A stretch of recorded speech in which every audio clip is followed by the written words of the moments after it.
All right, welcome to the show. So this is a special segment. It's called Keys from the Vault. I'd like to take you in on all the inner learnings that we've had, some amazing conversations and things we've been to. So I trust you get a lot of value. There's a lot of hidden nuggets here, and the audio quality may not be amazing. However, just listen to the amazing message from some of these great speakers and things that we can learn from. Cheers. So here we are at the end of 2019, almost 16,000 units, 72 assets purchased, and the COVID, as my son calls it. It was never COVID in our house, it was the COVID. Like it was a thing. And during that time, we did our final step, which was our vertical integration. So we have a full-scale, end-to-end, we started our own property management company. Western Wealth Communities was born. And we did it in 26 days, when the average time it takes to launch one is 9 months. And we did it because at that time, the economy was so unsure, and I wanted to know that we had complete control of all of the money for our investment partners. This had been a plan, and someone said, Janet, you're either crazy or brilliant for doing this right now. I said, I'd like to hope both. But we took the resources and the team members that were usually out buying and selling and repositioning our assets, and we put a complete focus on this. And although we had excellent partnerships with excellent property management companies, at that point I think we had 7 different relationships, 7 different reports coming from these different groups, different technology stacks. We wanted to control all of that. You know, in the property management industry, $1 in increased rent means they make 3 more cents. $1 in increased income for us means we made $20. 3 cents, $20. So our complete vertical integration allowed us to control that end-to-end. That's a clapper.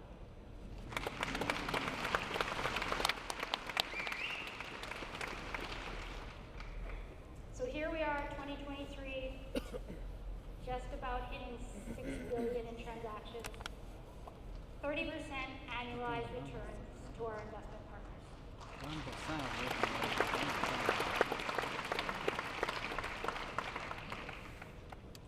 And while this has been going on, so is this. What's funny about this picture is just after the birthday hats, he literally just pushed her right over. And she didn't move at all, just a side thing. So what I wanted to talk about is the lessons I had to learn and the lessons I have to live by to be able to show up in all aspects. And that has not been easy lessons. So these are what's been behind the success. Not all easy, but I hope that I can share the most important ones today. Goal setting. Goal word is thrown around a lot. What's your goal? I really don't care what your goal is. You need to be in action achieving it. So many people throw out, I have this goal, but are you doing tangible, black and white steps, daily, weekly, monthly to achieve it? You all have a goal here. You took time out of your busy lives, you spent money to come, so I know you have a goal. So I'd like you to think about that goal.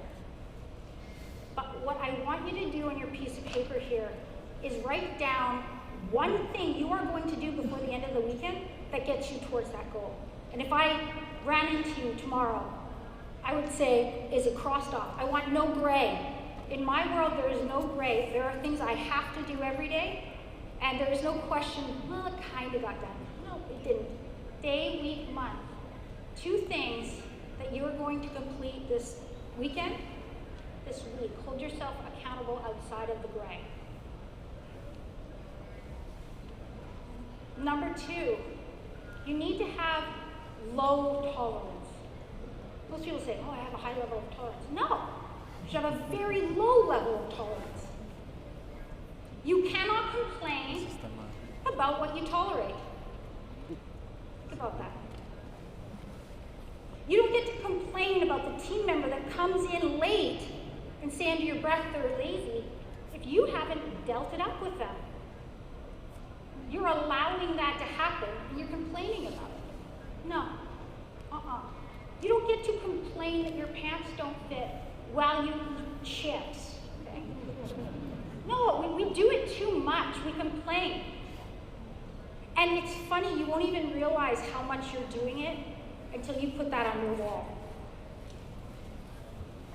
So what are 2 things that you're tolerating right now in your life that is stopping you from achieving the goal that you've come here to achieve? One of mine at the beginning was so many people wanted to have coffee with me, pick my brain. You know, and I'd say yes, and then I'd come home and I'd miss something with my family, and I'd be like, oh, I didn't even want to go to that coffee. What was I tolerating? I said yes. Be accountable for what role you have in that. Low tolerance is the quality. 3 S's. I also made this one up. I'm going to say it. Shut up, suck it up, and show up. Now, I know those are words we probably shouldn't use that much, so let me explain a little bit more. When my head of marketing was helping me with this deck, she goes, I don't think you can say that. And I said, well, let me explain first. So, yesterday I come onto this stage to do, they were just doing the dry run of the mic check and the slides, making sure I knew how to use this clicker that I didn't right at the beginning. And I'm looking around, I'm like, wow, this is actually a really big stage. I've never had the whole around the back thing. I feel like I'm in a football stadium. And I thought, oh gosh, maybe my slides aren't good enough. Oh gosh, maybe they're too long. It's that voice inside your head. You have a voice inside your head because it's there to keep you safe. Nothing about achieving excellence will feel good. So therefore, your voice in your head will be loud. You're walking into a big meeting to ask, for a joint venture relationship or to do something. And I will tell you, I'll go, gosh, why would they want to invest with me? Man, do you really think this presentation is good enough? Do you think that you've done enough of your own homework? Shut up. You're not going to get me anywhere in life. Suck it up. Even if I feel uncomfortable, you will feel uncomfortable. But the achievement on the other side will feel so much better than the discomfort. And show up. You can do that, but you have to not listen to what's going on right over here. If I cared about anything that this said, I would be nowhere to being able to be on this stage today.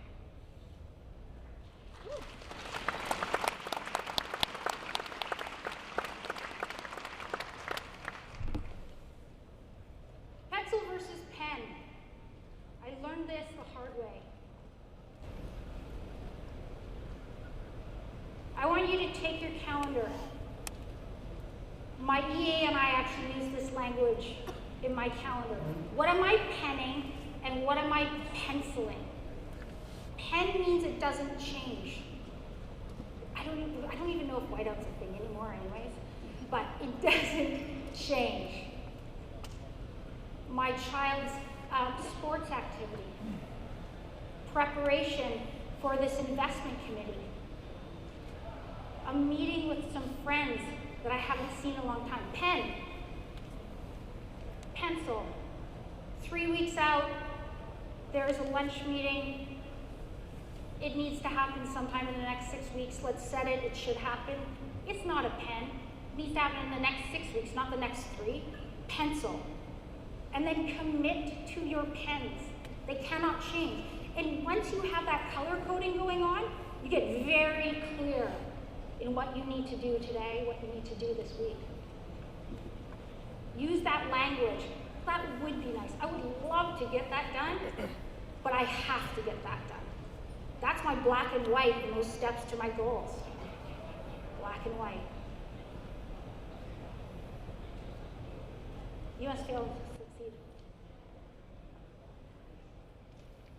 I just came back from Paris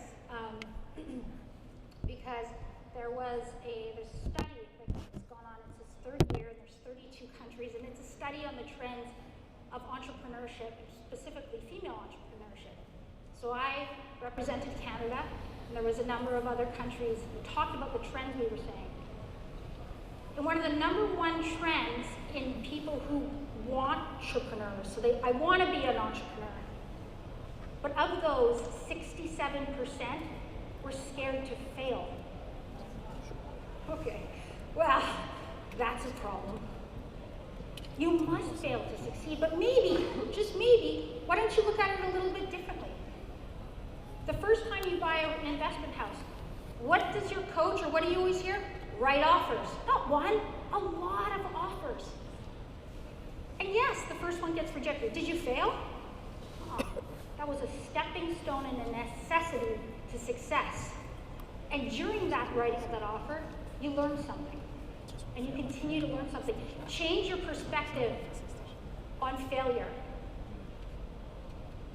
When life hits you like this, that is a failure. It's about how quickly you get up from that failure and choose to proceed. If you can view it as a stepping stone and a necessity to success, you will change your perspective on what you deem failure. It's about your choice and resilience to return. I'm going to share a story. Oh, I can't believe I'm doing this. Yeah, I'm going to do it. Okay. So I had not bought a building more than $40 million. And there was a 3-building portfolio for $100 million. Now we had swung at a few other punches, and truthfully, I didn't have my perfect joint venture partner lined up in the institution to do those deals in the other times we were attempting. But going through the process of getting to that bid was learning the questions they would ask and the process through. So yes, we had missed all of these opportunities along the way. Were they failures? They were a necessity to truly being prepared. So it's the Friday before Mother's Day, 2017. I'm at my in-laws in Las Vegas, and I was sure we were winning. I mean, I had every single duck in a row. I had the partners. I had been down to Phoenix 3 or 4 different times to tour them. And I get the call, and they said that for a $100 million deal, we lost it by $250,000. I was just like, oh my gosh. So I put on my running shoes, and I told my husband I was going for a run. That should have been the first alarm warning bell. I don't run. I run after a field hockey ball, I run after a tennis ball, and I only exercise if the trainer is telling me. I don't like exercise, so when I said I'm going for a run, he should have been like, oh geez. I ran myself straight to the local pub. Me and my running shoes. I went up to the bar and I had a shot of tequila. I'm gonna keep this PG, so I only had one. And then I went into the bathroom stall and cried. I mean, I had every duck lined up. The story gets worse as the night progresses. We don't have to go there. Other than I did wake up on my in-laws' couch with their weenie dog licking my hand the next morning. That was a low point. It gets worse. I was so certain we were going to win this deal that I had actually hired our biggest hire ever. He started Monday. So I walk in on Monday morning, I was sick, and I said, we didn't win. I can't afford you. Today he is our CIO, and he said, we have 90 days, let's figure it out. And he's purchased and led over the last 100 acquisitions we have.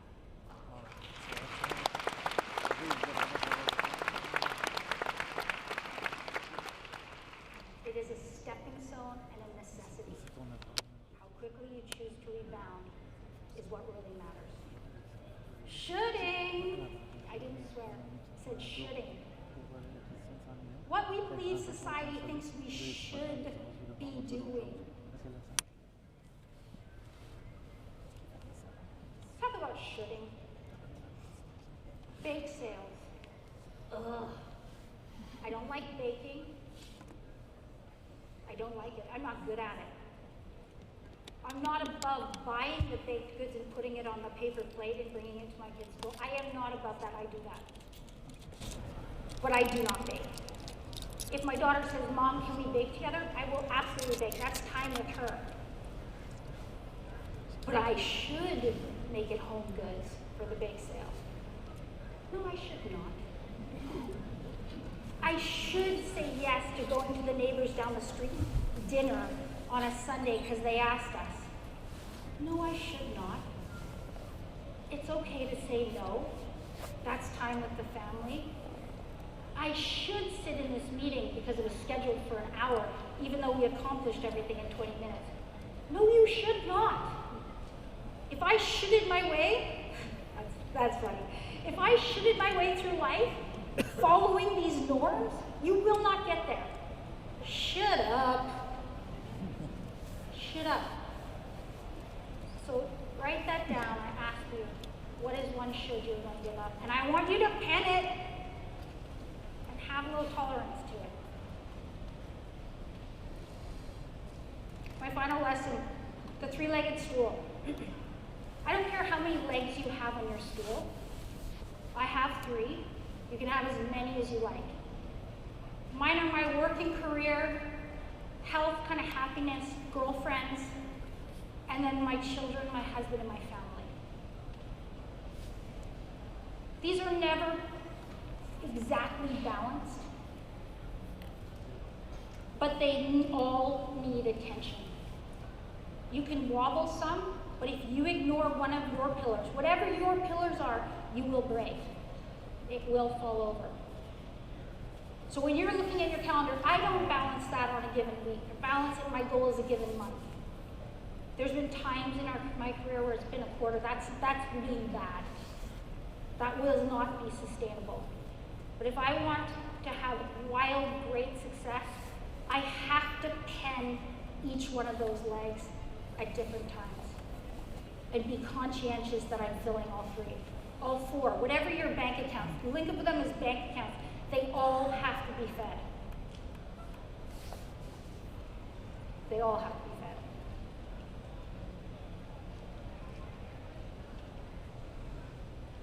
So behind your big goal,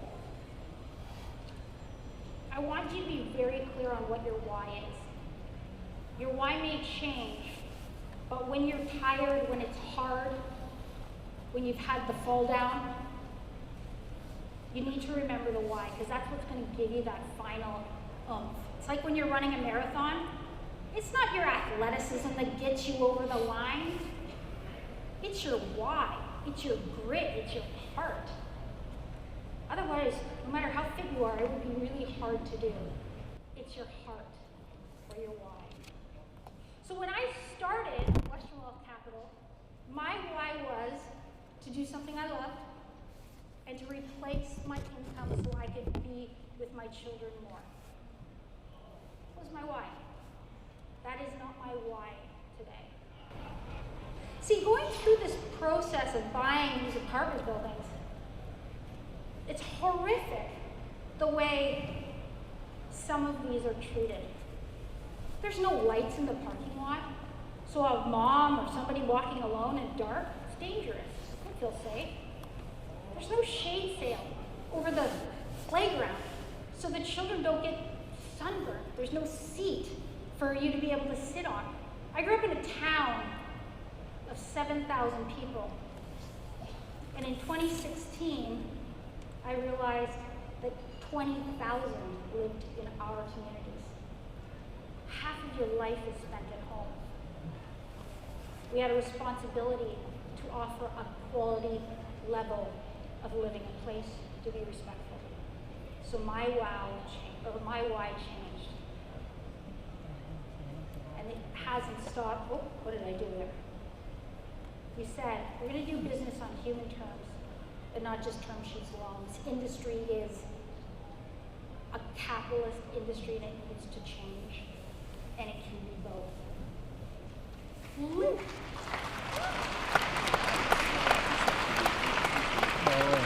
It can be both. Growing up, my mom did good and my dad made money. And as we started putting programs in place, which I will share with you, I started to see the relationship between creating wealth and doing good. So we have two flagship programs. First one is called Rent-Free Christmas. And on every property every year, the on-site staff team members get to pick a family. They have 2 minutes to pick the family that they are going to reward free rent for the month of December so that they can offer a hand up and help make a Christmas memory for this family.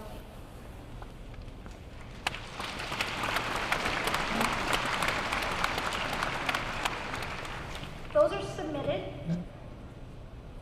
and there's a voting that goes on. So every corporate team member, every team member we have over 500, get to vote on these stories. And of those stories, 10 get a full Christmas experience. We buy all the gifts.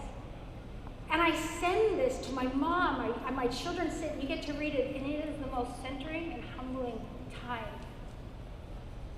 But allowing the on-site staff team members to pick the family that they interact with day in and day out, and then get to reward them with that. I mean, the heart and the retention that we have with our team members because of that, huge wealth creator. Huge wealth of the above and beyond. And we all get to take part in that. The other one is We've Got Your Back. Every child on every property gets a backpack with the school supplies so they can start the first day of school on the right foot.